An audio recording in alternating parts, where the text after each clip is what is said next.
ये कहानी है मेघालय के एक छोटे से गांव की, जो घने बादलों की गोद में बसा हुआ था। वहाँ हर समय मानो बरसात का ही राज चलता था। बादलों की गड़गड़ाहट के साथ हर थोड़ी देर में आसमान से चमकती बिजली पूरे गांव को पल भर के लिए उजाले में बदल देती। उधर तूफानी हवाएं इतनी प्रचंड थीं कि वे सदियों पुराने वृक्षों की टहनियों को भी झकझोरकर जमीन पर गिरा दे रही थीं। उसी गांव के बीच एक छोटा सा किराए का घर था, जहां मंगल अपनी पत्नी सविता और 10 साल की बेटी वर्षा के साथ जिंदगी के हर उतार चढ़ाव का सामना कर रहा था। छत से टपकती बारिश की बूंदें और दीवारों की सीलन उनकी गरीबी का राज खोल देती। ये बारिश तो थमने का नाम ही नहीं ले रही। इस तेज बारिश के कारण आपको कोई काम भी नहीं मिलेगा। अब ना हमारे पास पैसे बचे हैं और ना ही पेट भरने को रोटी। समझ नहीं आता क्या करें। हाँ सविता, लगता है जैसे ये बारिश हमारे सब्र की परीक्षा ले रही हो। ऐसे हालात में काम की उम्मीद भी बेकार है। अब तो हमारे पास घर के मालिक को देने के लिए किराया भी नहीं बचा। अगर सब कुछ ऐसे ही चलता रहा तो हमें इस घर से भी बेघर होना पड़ सकता है। तभी अचानक दरवाजे पर किसी ने जोर से खटखटाया, मानो कोई बेसब्री से इंतजार कर रहा हो। इतनी देर रात, वो भी बारिश में, पता नहीं कौन आया होगा जी। घबराओ मत सविता, चलो मैं देखता हूँ कि कौन है। मंगल ने धीरे से दरवाजा खोला और सामने वही मकान मालिक गुस्से से तमतमाता हुआ खड़ा था। फिर वो बोला, अरे मंगल, आज महीने का आखिरी दिन है, किराया कब देगा है? अब तो जानते ही हैं मालिक, कई दिनों से बारिश थमी ही नहीं है। इसी वजह से मुझे कोई काम देने को तैयार नहीं और हालात बेहद खराब हैं। इस बार किराया देने के लिए मेरे पास कुछ भी नहीं बचा। मैंने पहले ही कह दिया था रे तुझसे, देर हुई तो समझ लेना घर खाली करना पड़ेगा। मालिक जी, थोड़े दिन की मोहलत तो दे दीजिए।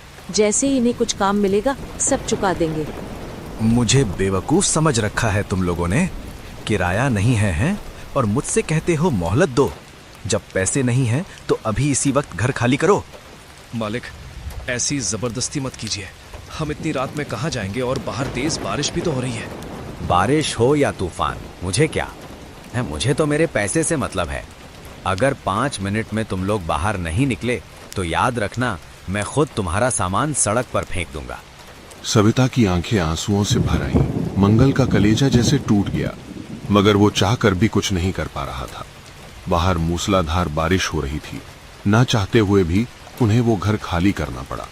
अब हम कहाँ सिर छुपाएं? रात भी डराने लगी है और ये बारिश रुकने को तैयार ही नहीं। यदि ऐसे ही भीगते रहे तो वर्षा की तबीयत खराब हो जाएगी। आप कुछ करिए ना जी। ठीक है सविता, मैं कुछ करता हूँ। मंगल ने बैलगाड़ी तैयार की और तीनों ने मिलकर सरपंच के घर की राह पकड़ ली, जो उनके गांव से लगभग 4-5 कोस दूर था। कीचड़ से लथपथ रास्ते पर बैलों के खुर पड़ते ही छप छप की आवाज गूंज उठती। कभी कभी तेज चमक आसमान में फैलती और कुछ क्षण बाद गर्जना पूरे वातावरण को हिला देती। किधर जा रहे हैं हम जी? आप बताते क्यों नहीं? घबराओ मत सविता, बस आगे सरपंच साहब का घर है। थोड़ा डर लग रहा है पर उम्मीद है सब ठीक होगा। वर्षा सहमी हुई अपनी माँ से चिपक कर बैठी थी। डर मत बेटी, सविता ने उसके सिर पर हाथ फेरते हुए कहा, हमने बरसों उनकी गौशाला संभाली है बेटी। सरपंच जी हमें निराश नहीं करेंगे। उन्होंने हमेशा हमारी मदद करी है। इस बार भी वो हमारी मुश्किल जरूर समझेंगे। पिताजी, यह बारिश कम होने का नाम ही नहीं ले रही। अगर रास्ता पूरा दलदल बन गया तो बैलगाड़ी कैसे चलेगी? डरने से हालात नहीं बदलते बेटी, हिम्मत रखो। मुश्किल रास्ते ही हमें मंजिल तक पहुंचने का सबक देते हैं। भगवान पर भरोसा रखो और कदम बढ़ाते रहो। करीब 1 घंटा गुजर चुका था। हवा अब हड्डियों तक को चीर देने वाली ठंड लेकर बह रही थी। बारिश की बूंदें चेहरों पर चाबुक सी पड़ रही थी। तभी बैलगाड़ी की धीमी रफ्तार अचानक थम सी गई। रास्ते के किनारे धुंध और अंधेरे के बीच एक बूढ़ी औरत खड़ी थी। उसके कपड़े बारिश से पूरी तरह भीग चुके थे। बाल माथे पर चिपक आए थे और आंखों में किसी गहरी थकान की परछाई थी। वो बिना हिले डुले चुपचाप खड़ी थी, मानो किसी को पहचानने की कोशिश कर रही हो या शायद किसी का इंतजार। जी सुनिए, इतनी रात को इस वीरान जंगल में वो बूढ़ी औरत अकेले क्यों खड़ी है? मुझे तो कुछ अजीब लग रहा है। हाँ सविता, कुछ तो गड़बड़ लग रही है, लेकिन हो सकता है वो मुसीबत में हो। मैं जाकर देखता हूँ कि क्या बात है। मंगल ने भारी मन से बैलगाड़ी का पायदान पकड़ा और उतर गया। उसके कदम जैसे जैसे उस बूढ़ी औरत के करीब बढ़ रहे थे, हवा की सिसकती हुई आवाज उसके कानों में किसी अनजानी चेतावनी की तरह गूंजने लगी, मानो अंधेरा उसे रोक रहा हो या फिर आगोश में खींच रहा हो। अम्मा जी, इस वक्त और इस बारिश में यहाँ अकेले क्या कर रही हैं आप? कोई मदद चाहिए क्या? वो बूढ़ी औरत कुछ पल तक उसे बिना पलक झपकाए घूरती रही। उसकी आंखों में सिर्फ नमी नहीं, बल्कि एक भयावह अंधेरा भी तैर रहा था, मानो कोई खौफनाक राज छुपा हो। उसकी सांसें अचानक तेज हो गईं, फिर वो हल्के से कांपी और बेहद धीमी सिहरन पैदा कर देने वाली आत्मा जैसी आवाज में बोली, बेटा, उस रात कुछ ऐसा हुआ जिसने मेरा सब खत्म कर दिया। घर, परिवार, कोई नहीं बचा। लोग कहते हैं वो एक हादसा था, पर मैं जानती हूँ वो कुछ और था। अब बस उम्मीद है शायद कोई गुजरता इंसान मुझे सुन ले और मदद कर दे। अम्मा, हमें हमारे मकान मालिक ने बेघर कर दिया है, इसीलिए हम सरपंच साहब के पास मदद मांगने जा रहे हैं। अगर आप चाहें तो हमारे साथ चलिए। इस सुनसान रास्ते पर अकेले रहना ठीक नहीं है, आपको खतरा भी हो सकता है। सरपंच का नाम सुनकर उस बूढ़ी की आंखें चमक उठी, मानो वो किसी भी तरह सरपंच तक पहुंच जाना चाहती हो। वो तुरंत हाथ जोड़कर बोली, अरे बेटा, ईश्वर तुम्हें खुश रखे। तुमने मेरा साथ दिया। लगता है ऊपर वाले ने ही तुम्हें मेरी मदद के लिए भेजा है। मंगल ने जैसे ही उसका हाथ थामा, एक ठिठुरन सी बदन में दौड़ गई। फिर भी कांपते हुए उसने उसे बैलगाड़ी पर बैठा दिया। मगर सविता की खामोशी अभी भी नहीं टूटी। उसकी आंखें बस उसी पर टिकी थी। जी, मुझे न जाने क्यों कुछ अजीब सा महसूस हो रहा है। हम उसे जानते भी नहीं। ऐसी बारिश में किसी अजनबी पर भरोसा करना सही होगा? सविता, वो भी हमारी ही तरह मुसीबतों से घिरी हुई है। अब उसके पास भी कोई सहारा नहीं बचा। अगर हम ही उसकी मदद ना करें तो फिर इंसान होने का मतलब ही क्या है? शायद भगवान ने हमें इसलिए संभाल कर रखा है ताकि हम किसी और की डगमगाती जिंदगी का सहारा बन सकें। रात के सन्नाटे में बैलगाड़ी की घन घन आवाज के साथ सफर आगे बढ़ता रहा। अब उसमें मंगल, सविता और उनकी बेटी वर्षा के अलावा वो अनजान बूढ़ी भी जुड़ गई। अब किसी को अंदाजा भी नहीं था कि आगे क्या अनहोनी उनका इंतजार कर रही है। तभी रास्ते में अचानक एक बड़ा पेड़ चरमराहट की तेज आवाज के साथ गिर पड़ा। बैलगाड़ी की लगाम खींचते हुए मंगल ने उसे रोक लिया। सबके दिल जोर से धड़क उठे। अरे बाप रे, पहले ही हम इतनी मुसीबतों से गुजर रहे थे, ऊपर से ये पेड़ और गिर गया। अब क्या होगा जी? मंगल ने आसमान की ओर देखते हुए थकी सी आवाज में कहा, एक तरफ ये काली रात, ऊपर से ये बारिश थमने का नाम ही नहीं ले रही, और अब ये पेड़ भी बीच रास्ते आकर गिर पड़ा। मानो किस्मत आज हमें चैन की एक सांस भी नहीं लेने देना चाहती। मंगल इसे हटाने का तरीका सोच ही रहा था, तभी अचानक बारिश और भी तेज हो गई। हवा ऐसी चीखने लगी जैसे किसी को चेतावनी दे रही हो। पेड़ पूरी तरह रास्ता बंद कर चुका था। अब पीछे जाना भी नामुमकिन था। मंगल ने चारों तरफ नजर घुमाई। कुछ ही दूरी पर एक पुरानी जर्जर सी हवेली दिख रही थी, जिसकी टूटी खिड़कियां हवा में लगातार चरमराती और टिमटिमाती बिजली उसकी काली दीवारों को और डरावना बना देती। सुनते हो जी, ये वही हवेली तो नहीं जिसके बारे में लोग कहते हैं कि रात को वहाँ कुछ अनहोनी सी आवाजें गूंजती हैं? हाँ सविता, ये वही पुरानी हवेली है। लोग कहते हैं जो वहाँ जाता है वापस नहीं आता। वहाँ रात के बाद सिर्फ परछाइयाँ चलती हैं। हम किसी और रास्ते से जाएंगे। अचानक उस बूढ़ी ने खामोशी भंग की और बोली, बेटा, इस मूसलाधार बारिश में सरपंच के गांव तक पहुंचना नामुमकिन है। तुम्हारे ये बैल भी अब जवाब दे देंगे। हवेली पास ही है, क्यों ना हम इस हवेली में रात गुजार ले। सुबह मौसम साफ होते ही आगे बढ़ जाना। नहीं, मैं उस हवेली में एक कदम भी नहीं रखूंगी। मंगल जी, पागल मत बनो, वहाँ जाना ठीक नहीं। लोग कहते हैं उस जगह पर भटकती आत्माएं रहती हैं। चाहे सच हो या अफवाह, लेकिन रात बिताने के लिए वो हवेली कतई सुरक्षित नहीं है। बेटा, ये सब मन का डर है। आत्मा वात्मा कुछ नहीं होती। अगर तुम्हारी हिम्मत जवाब दे रही है तो तुम सरपंच के गांव निकल जाओ, लेकिन मेरी बूढ़ी हड्डियां अब और सफ़र नहीं कर पाएंगी। मैं तो इसी हवेली में रुक जाऊंगी। बूढ़ी औरत की हर बात से साफ झलक रहा था कि वो किसी भी तरह मंगल और उसके परिवार को हवेली के अंदर ले जाना चाहती हो। सविता, सोचो अगर हम इसे अकेला छोड़कर चले गए तो ये यहीं इसी अंधेरे में दम तोड़ देगी। इसकी हालत देखो, कोई सहारा नहीं, कोई अपना नहीं। तुम ही बताओ, इंसानियत इसी में है कि हम इसे साथ ले चलें या इसे अपनी किस्मत के सहारे यूं ही मरने के लिए छोड़ दें। ये बोलकर मंगल कुछ पल के लिए चुप हो गया। उसके चेहरे पर उलझन साफ झलक रही थी। एक तरफ उस बूढ़ी औरत को यूं अकेला छोड़ देने का ख्याल उसे अंदर से कचोट रहा था, तो दूसरी तरफ उस डरावनी हवेली में कदम रखना किसी अनजाने खतरे को न्योता देने जैसा लग रहा था।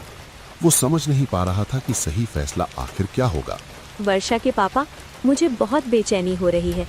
फिर भी अगर तुम कह रहे हो तो ठीक है, चलो देखते हैं। बैलगाड़ी धीरे धीरे हवेली के विशाल फाटक तक पहुंची। जंग लगा लोहे का गेट आधा टूटा हुआ था और हवा के हर झोंके पर हिल रहा था। वर्षा के पापा, पता नहीं क्यों पर मुझे ये जगह ठीक नहीं लग रही, मानो किसी की नजर हम पर टिकी हो। चुप हो जाओ सविता, नहीं तो वर्षा और घबरा जाएगी। बस किसी तरह ये रात गुजर जाए, सुबह होते ही यहाँ से निकल पड़ेंगे। बूढ़ी सबसे आगे चली। उसकी निगाहें हवेली के हर कोने को ऐसे टटोल रही थी मानो वो इस जगह के हर रहस्य से वाकिफ हों। मंगल जी, ये औरत इस हवेली को इतनी गौर से क्यों निहार रही है? मानो इसे यहाँ का हर कोना पत्थर पहले से पता हो। जरूर कुछ तो गड़बड़ है। पता नहीं सविता, यकीन से कुछ नहीं कह सकता, मगर इस बूढ़ी में कुछ तो ऐसा है जो हमें नजर नहीं आ रहा। रात धीरे धीरे और भयानक होती जा रही थी। वे चारों हवेली के एक पुराने कमरे में बैठ गए। मंगल ने बैग से कुछ लकड़ियां निकाली और आग जला दी ताकि थोड़ी रोशनी और गर्मी मिल सके। टिमटिमाती आग की रोशनी दीवारों पर फैलने लगी और अचानक सामने एक ग्लीसी पेंटिंग साफ दिखाई देने लगी। उसमें एक जमींदार और उसका परिवार खड़ा था, लेकिन सबसे दिल दहला देने वाली बात यह थी कि पेंटिंग में खड़ी एक औरत बिल्कुल उसी बुढ़िया जैसी दिख रही थी जो चुपचाप अभी उनके बीच बैठी थी। पेंटिंग देखते ही सविता और वर्षा सहम गई। उनके चेहरों का रंग उड़ गया। कांपती आवाज में मंगल ने कहा, तुम आखिर हो कौन? हमें छोड़ दो, हमने तुम्हारा क्या बिगाड़ा है? तभी बूढ़ी उठ खड़ी हुई। उसके चेहरे से थकान गायब हो गई और एक डरावना क्रोध उभर आया। उसकी आंखें लाल अंगारों की तरह जलने लगी। मैंने कहा था ना, मेरा सब कुछ खत्म हो चुका है। मुझे और मेरे परिवार को निर्दयता से मार दिया गया था। इस हवेली की दीवारों ने हमारी चीखें सुनी थी, हमारी मौत देखी थी। मैंने तुम्हें फंसाया है ताकि मैं तुम्हें यहां तक ले आऊं। अब तुम यहां से जिंदा नहीं निकलोगे। अचानक आग की लौ फड़फड़ाई और अगले ही पल पूरी तरह बुझ गई। कमरा काले अंधेरे में डूब गया। चारों तरफ से अजीब सी आवाजें गूंजने लगी। उसी क्षण उसका शरीर हवा में उठने लगा। जहां उसका चेहरा था, अब बस एक काली बिना आकृति वाली भयानक परछाई थी जो झपटने के लिए तैयार खड़ी थी। अरे मंगल जी, ये सब क्या हो रहा है? ये औरत कौन है? हमें यहाँ से ले चलो। मुझे भी नहीं पता, पर वो इंसान नहीं, एक भटकती आत्मा हमारे सामने खड़ी है। वो हमें पकड़ने आ रही है। पिताजी, चलो हम यहाँ से भाग चलें। वर्षा की बात सुनते ही तीनों घबराकर दरवाजे की ओर भागे, लेकिन तभी पीछे से उस आत्मा की ठंडी रोंगटे खड़े कर देने वाली हंसी फूटी। भाग कर कहाँ जाओगे? ये हवेली छोड़कर जाना तुम्हारे लिए इतना आसान नहीं होगा। भागो, जितना भाग सकते हो भागो, लेकिन याद रखना, इस हवेली की दीवारें तुम्हें कहीं से भी ढूंढ लेंगी। शायद वो आत्मा पीछे रह गई। भगवान का शुक्र है कि हम किसी तरह बचकर निकल आए। हाँ, तुम सही कह रही हो। सोच कर ही डर लगता है। भगवान ने बचा लिया, वरना न जाने क्या हो जाता। कठिन सफर के बाद वे सरपंच के घर पहुंचे। मंगल ने कांपते हुए दरवाजा खटखटाया और आवाज दी। अरे सरपंच साहब, दरवाजा खोलिए, हमारी मदद कीजिए। अरे सरपंच साहब, दरवाजा खोलिए, हमारी मदद कीजिए। अरे इतनी रात गए बाहर कौन चीख पुकार मचा रहा है? इस वक्त दरवाजा खोलना ठीक नहीं होगा जी। अरे तुम कैसी बातें कर रही हो?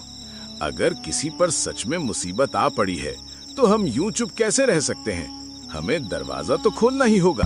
सरपंच ने दरवाजा खोला और बाहर कदम रखते ही उसे अंधेरे में मंगल का परिवार डरा सहमा खड़ा दिखाई दिया, मानो किसी आसरे की तलाश में हो।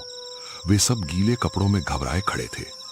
मंगल, इस भयंकर बारिश में और वो भी आधी रात को, सब ठीक तो है? तुम्हारी बेटी तो ठंड से कांप रही है। बेटा अंदर जाओ, गर्मी मिल जाएगी। मैं तुम्हारे पिताजी से बात करता हूँ।